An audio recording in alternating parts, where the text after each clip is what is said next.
ইফতারির মাত্র বাকি আছে 10 মিনিট, সামনে ইফতারি রেডি, পানিও রেডি, রোজাদার বয়া রইছে, খালি বারবার ঘড়ির মধ্যে তাকায়। সারা দিনে যেই পরিমাণ ঘড়ি না থাকছে 10 মিনিটের মধ্যে 13 বার ঘড়ির দিকে তাকায়। মুয়াজ্জিন মরলো, এখনো কেন আজান দেয় না, মাইকে কেন আওয়াজ দেয় না?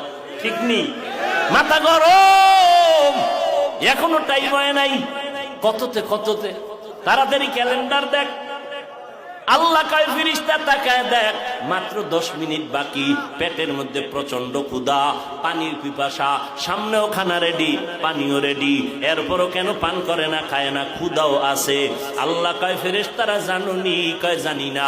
আল্লাহ বলে, ও ফেরেশতা তাকায় দেখ, সবাই আমি আল্লাহকে ভয় করে, এবং তোরা সাক্ষী থাক, আমি আল্লাহ এদের জীবনের সব গুনাহগুলো মাফ করে দিলাম।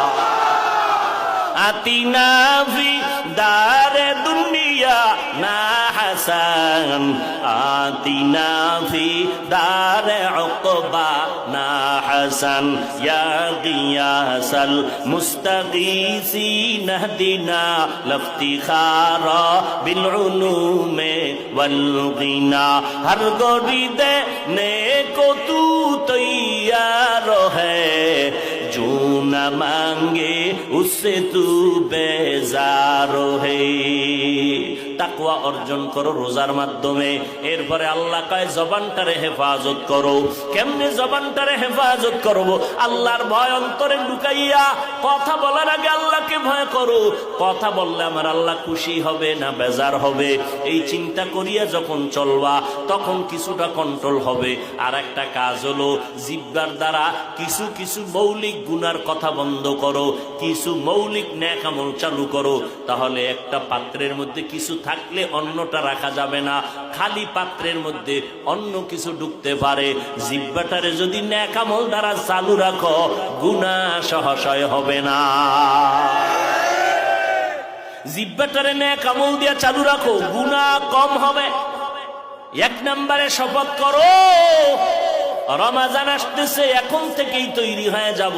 এই জিহ্বা দ্বারা যেই পরিমাণ মিথ্যা কথা বলছি, সামনে আর মিথ্যা বলবো না। মিথ্যা বললে কলব মরিয়া যায়, চেহারার নূর নষ্ট হয়ে যায়, আমল নষ্ট হয়ে যায়। একটা মিথ্যাকে ঠিক রাখার জন্য হাজারো মিথ্যার তালি দেওয়া লাগে। মিথ্যা বন্ধ করে দাও। আল্লাহর নবী বলেন, মিথ্যাবাদী জাহান্নামী। মিথ্যার দ্বারা মানুষের জিন্দেগি বরবাদ হয়ে যায়। আল কিযবু ইহুলিক।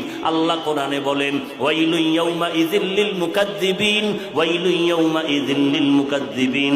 মিথ্যাবাদীর জন্য ওয়াইল নামক জাহান্নাম। আল্লাহর নবী বলেন, ইয়াকুমাল কিযব ফা ইন্নাল কিযবা ইয়াহদি ইলাল ফুজুর ওয়া ইন্নাল ফুজুরা ইয়াহদি ইলান নার। মিথ্যাবাদীর চূড়ান্ত ফলাফল হলো জাহান্নাম। 2 নাম্বার, জবানকে হেফাজত করো। গীবত শিকায়াত করা যাবে না। গীবত করা হালাল না হারাম? জোরে বলেন। ওয়াইলুল লিকুল্লি হুমাযাতিল লুমাযা। এই সূরাটার ব্যাখ্যা পড়ে দেখবেন গীবত করা হারাম, মরা ভাইয়ের গোশত খাওয়ার সমান। আল গীবাতু আশাদ্দু মিনাজ জিনা। নবী বলেন, জিনা করার থেকেও গীবত করা মারাত্মক অপরাধ। এই গীবত থেকে জবানকে হেফাজত করো। তবে এই সূরার ব্যাখ্যা পড়লে দেখবেন 4 কারণে গীবত করা ওয়াজিব, না করলে গুনাহ হবে। এর মধ্যে একটা কারণ, ইসলামের ব্যানার লাগাইয়া যারা উম্মতের ঈমানের উপরে আঘাত করে, আহলে হক ওলামাদের উপরে দায়িত্ব ওই ভণ্ডদের নাম ঠিকানা শুদ্ধা উম্মতের বইলা বইলা সজাগ করা, সতর্ক করা, যে ওই ভণ্ডের কাছে যাইবা না, ওই দরবারে যাইবা না, ওই মাওলানার কাছে যাইবা না। এইভাবে আহলে হকরা বললে এটা সওয়াব হবে, এই গীবত করলে এটা সওয়াব, এই গীবত না করলে গুনাহ হবে। ওয়াইলুল লিকুল্লি হুমাযাতিল লুমাযা। এই সূরার ব্যাখ্যা পড়লেই পেয়ে যাবেন গীবত করা হারাম, হারাম, হারাম। 4 কারণে গীবত করা ওয়াজিব, না করলে গুনাহ হবে। এর মধ্যে একটা কারণ বললাম। অতএব আমরা ইসলামের ব্যানারওয়ালাদের বিষয়ে যা বলি, এটা গীবত হলেও আমাদের সওয়াব হবে।